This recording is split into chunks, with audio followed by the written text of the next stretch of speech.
ಆ ಕಡೆ ಈ ಕಡೆ ನೋಡುತ್ತಾ ಇರುವ ಹಾಗೆ ಸಭಾಸದರು ಕಿತ್ತಿರಿದು ಸೇರಿದ್ದಾರೆ. ಮಾತ್ರ ಅಲ್ಲ, ಸಂಧಾನಕ್ಕಾಗಿ ಬಂದಿರುವಂತಹ ನಾನು ಸಭೆಯ ಅವಲೋಕನ ಮಾಡುತ್ತಾ ಇರುವ ಹಾಗೆ ಸಭಾಧ್ಯಕ್ಷನಾದಂತಹ ವೀರಮಣಿ ವೀರ ತೇಜಸ್ಸಿನಿಂದ ಸಿಂಹವಿಷ್ಟರವನ್ನ ಏರಿ ಕುಳಿತಿದ್ದಾನೆ. ಆ ಕಡೆ ಈ ಕಡೆ ಮಕ್ಕಳು ಭಯರು ವಿರಾಜಮಾನರಾಗಿದ್ದಾರೆ.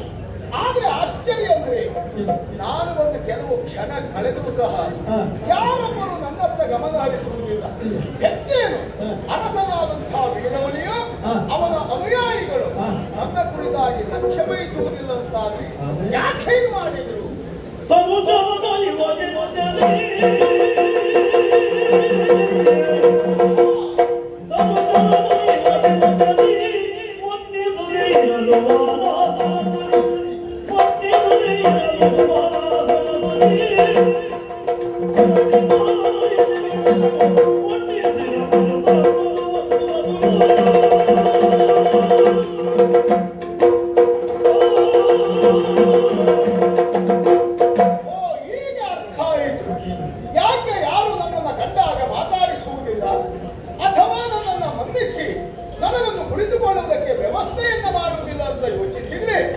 ಇವರೆಲ್ಲರ ದೃಷ್ಟಿಯಲ್ಲಿ ನನ್ನ ಕುರಿತಾಗಿ ಇರುವಂತಹ ಸಾಕ್ಷಾರ ಅರುಚರನ್ನುತ್ತದೆ. ಮರದಿಂದ ಮರಕ್ಕೆ ಹಾರುವಂತಹ ಒಬ್ಬ ಕೋಡಗ ಆಸ್ಥಾನಕ್ಕೆ ಬಂದರೂ ಸಹ ಮಾನಿಸಬೇಕು ಎನ್ನುವುದಾಗಿ ಇವರು ಯೋಚಿಸ್ತಾ ಇಲ್ಲ. ಆ ಕಾರಣಕ್ಕಾಗಿ ನನ್ನ ಕುರಿತಾಗಿ ತಾತ್ಸಾರ ಭಾವವನ್ನು ತಳೆದಿದ್ದಾರೆ. ಏನು ಮಾಡೋಣ, ಅವರಿಗೆ ನಮ್ಮನ್ನು ಮಾತಾಡಬೇಕಾದಂತ ಅನಿವಾರ್ಯತೆ ಇಲ್ಲ. ಆದ್ರೆ ನಮಗಿವತ್ತು ಅವ್ರ ಜೊತೆ ಮಾತಾಡಲೇಬೇಕಾದ ಅಗತ್ಯತೆ ಉಂಟು. ಮಾತಾಡಬೇಕು ಅಂತ ಆದ್ರೆ ನಾವಾಗೆ ಮಾತಿಗೆ ಎಳೆದುಕೊಳ್ಳಬೇಕು. ಯಾರು ನನ್ನನ್ನು ಲಕ್ಷಿಸುತ್ತಾ ಇಲ್ಲ. ಯಾಕೆ? ಎತ್ತರವಾದಂತಹ ಪೀಠವನ್ನು ಏರಿರುವಂತಹ ವೀರಮಣಿಯ ಕುರಿತಾಗಿ ಎಲ್ಲರೂ ಲಕ್ಷ್ಯ ವಹಿಸ್ತಾ ಇದ್ದಾರೆ. ನಾವು ಅವರ ಲಕ್ಷ್ಯಕ್ಕೆ ಬರಬೇಕು ಅಂತಾದ್ರೆ ಸ್ವಲ್ಪ ವೀರಮಣಿಗಿಂತಲೂ ಎತ್ತರ, ಅದಲ್ಲ ಅಂತಾದ್ರೆ ಅವನಿಗೆ ಸಮಾನವಾದಂತಹ ಪೀಠವನ್ನಾದರೂ ಏರಬೇಕು. ನಮಗೆಲ್ಲ ಪೀಠದ ವ್ಯವಸ್ಥೆ ಮಾಡ್ತಾರ? ನಾವು ಏರಿದ ಮರವೇ ನಮಗೆ ಪೀಠ. ಆದರೆ ನಮಗೆ ಬೇಕಾದಂತಹ ವ್ಯವಸ್ಥೆಯನ್ನು ಮಾಡಿಕೊಳ್ಳುವ ಅನುಕೂಲತೆ ಭಗವಂತ ನನಗೆ ಒದಗಿಸಿಕೊಟ್ಟಿದ್ದಾರೆ. ನನ್ನ ಪಾದ ಅದನ್ನೇ ಸುರುಳಿಯಾಕಾರದಲ್ಲಿ ಸುಟ್ಟಿದೆ ಅಂತಾದ್ರೆ ವೀರಮಣಿಗಿಂತಲೂ ಎತ್ತರವಾಗಿ ನಾನು ಕುಳಿತುಕೊಳ್ಳುವುದಕ್ಕೆ ಸಾಧ್ಯ ಉಂಟು.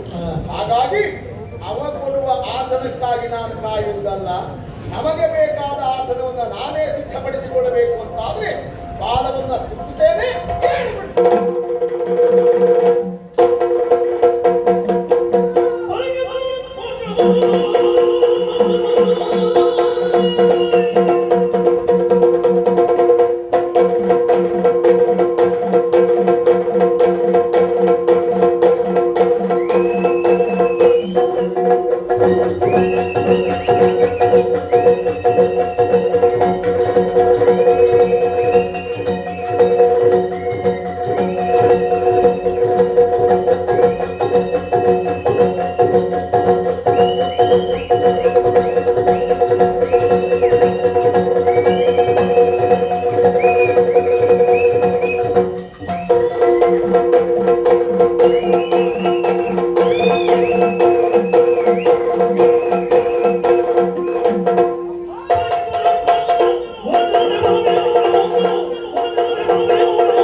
ಲಕ್ಷ್ಮಿ ವಿಷಯಕ್ಕೆ ಮಾತಾಡ್ತಾ ಉಂಟು.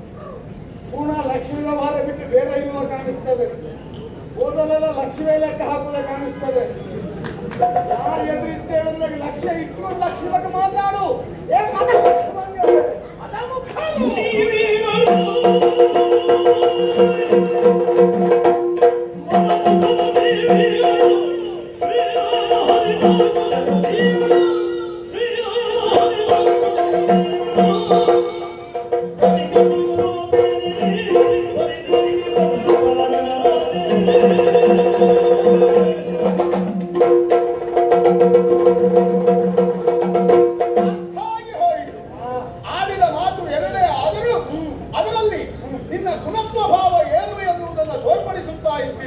ಅದಲ್ಲದೆ ಇದ್ರೆ ಸಭೆಯನ್ನು ಸೇರಿರುವಂತಹ ನಾನು ಈ ಸಭೆಯಲ್ಲಿ ಯಾರೂ ನನ್ನನ್ನು ಮಾನಿಸದೇ ಇದ್ದಾಗ ಸಹಜವಾಗಿ ಆಸನವನ್ನು ನಾನೇ ಸಿದ್ಧಪಡಿಸಿ ಇನ್ನು ಮಂಗನಿಗೆಲ್ಲ ಗೌರವ ಕೊಡುವ ಸಮಿತಿ ನಮ್ಮಲ್ಲಿಲ್ಲ. ನಿಮ್ಮಲ್ಲುಂಟೋ ಇರುವ ಪ್ರಶ್ನೆ ಅಲ್ಲ, ನನಗೆ ಕುಳಿತುಕೊಳ್ಳಬೇಕಾದಂತ ಅನಿವಾರ್ಯತೆ ಇದ್ದರಿಂದ ನನ್ನ ವಾದವನ್ನೇ ಸುರುಳಿಯ ಆಕಾರದಲ್ಲಿ ಸುತ್ತಿ ಆ ವಾಲಾಸನದಲ್ಲಿ ನಾನು ಅಲಂಕೃತನಾದ ನಿಮ್ಮ ಯಾವುದೇ ರೀತಿಯ ಕೊಡುಗೆಯನ್ನು ನಾನು ಅಪೇಕ್ಷೆ ಪಟ್ಟಂತ ನಮ್ಮ ಸ್ಥಳದ ಬಳಿಕ ದೀಪ ಸ್ಥಳ ಯಾರದ್ದೇ ಆಗಿರಲಿ, ನನ್ನ ಕೆಲಸ ಆಗಬೇಕಾದದ್ದು ಇದೇ ಸ್ಥಳದಲ್ಲಿ ಆದದ್ರಿಂದ ಇಲ್ಲಿಯೇ ಬೇಳೆ ಬೇಯಿಸಿಕೊಳ್ಬೇಕು ಬಿಟ್ಟು ಮತ್ತೆ ಎಲ್ಲಿಯೇ ಬೇಳೆ ಬೇಯಿಸಿಕೊಳ್ಳುವುದಲ್ಲ.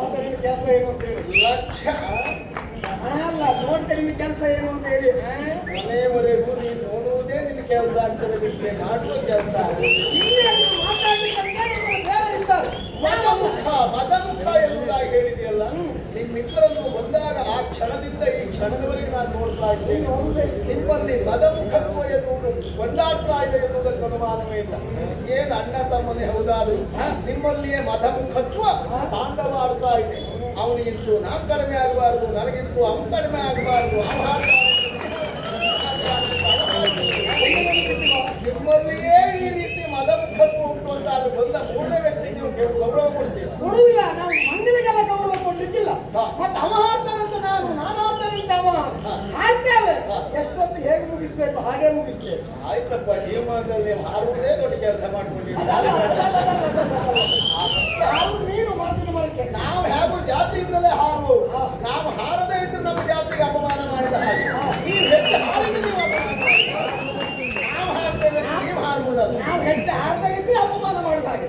ಹಾಗಾದ್ರೆ ನಮಗೂ ನಿಮಗೂ ವ್ಯತ್ಯಾಸ ಏನಿಲ್ಲ. ಸ್ವಭಾವದಲ್ಲಿ ಹೋಗ್ಕೊಂಡಾಗ ನಮಗೆ ಆ ಅನಿವಾರ್ಯತೆಯೇ ಇಲ್ಲ. ನಮ್ಮ ಪಕ್ಷಕ್ಕೆ ನಾವಾಗಿ ಕಲಿಬೇಕು ಅಂತಿಲ್ಲ, ಅಥವಾ ಬರುವವರು ಕೇಳ್ಕೊಂಡೇ ಬಂದು ನಮ್ಮ ಕುರಿತಾಗಿ ಗೌರವ ಭಾವದಿಂದ ಸೇರ್ಕೊಳ್ತಾರೆ ಎನ್ನುವ ವಿಶ್ವಾಸ ಉಂಟು. ಹಾಗಾಗಿ ಪಕ್ಷದ ಕುರಿತಾಗಿ ಆಲೋಚನೆ ಮಾಡುವುದು ಬೇಡ. ನೀವು ಹೇಳಿ, ಮೊದಲೆಲ್ಲ ಹೀಗೆ ಮಾತಾಡಿದ್ರೆ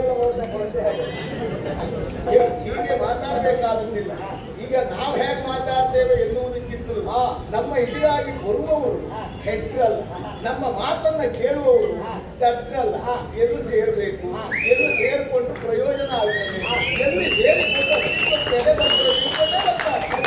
ಹಾಗಾಗಿ ಎಷ್ಟೇ ಒತ್ತಾಯ ಮಾಡಿ ನೋಡು, ಕೆಲವರೆಲ್ಲ ಎಲ್ಲೂ ಸೇರುವುದೇ ಇಲ್ಲೆಲ್ಲ ಸೇರಿತ್ತು. ಇನ್ನು ಮಂಗನ ನೋಡ್ಲಿಕ್ಕಲ್ಲ, ಅದೇ ಜನ ಸೇರಿತ್ತು. ನನಗೂ ಅದೇ ಪಶ್ಚಾತ್ತಾಪ ಅಂತ. ನನ್ನ ಇಲ್ಲಿ ಸೇರಿದ ಇವರೆಲ್ಲ ನನ್ನ ಮಗನನ್ನು ನೋಡ್ಲಿಕ್ಕಲ್ಲ, ನಿಮ್ಮನ್ನು ನೋಡ್ಲಿಕ್ಕೆ ನಮ್ಮವರು. ಆದ್ರೆ ಇಬ್ರು ಮಗಗಳನ್ನೇ ನೋಡುವ ಪರಿಸ್ಥಿತಿ ಅವರಿಗೆ ಬಂದ.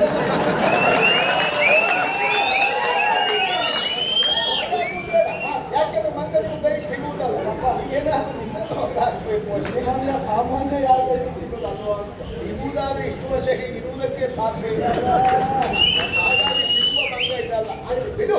ಆದ್ರೆ ನೀವೀಗ ಮಾಡಿದ ಕಾರ್ಯ ಏನು? ಶ್ರೀರಾಮಚಂದ್ರನಿಂದ ಪೂಜಿಸಲ್ಪಟ್ಟಿರುವಂತಹ ಯಜ್ಞಾಶ್ವವನ್ನ ಕಟ್ಟುವುದರ ಮೂಲಕವಾಗಿ ಸುಮ್ಮನೆ ಕದನಕ್ಕೆ ಕಾರಣರಾಗಿದ್ದೀರಿ.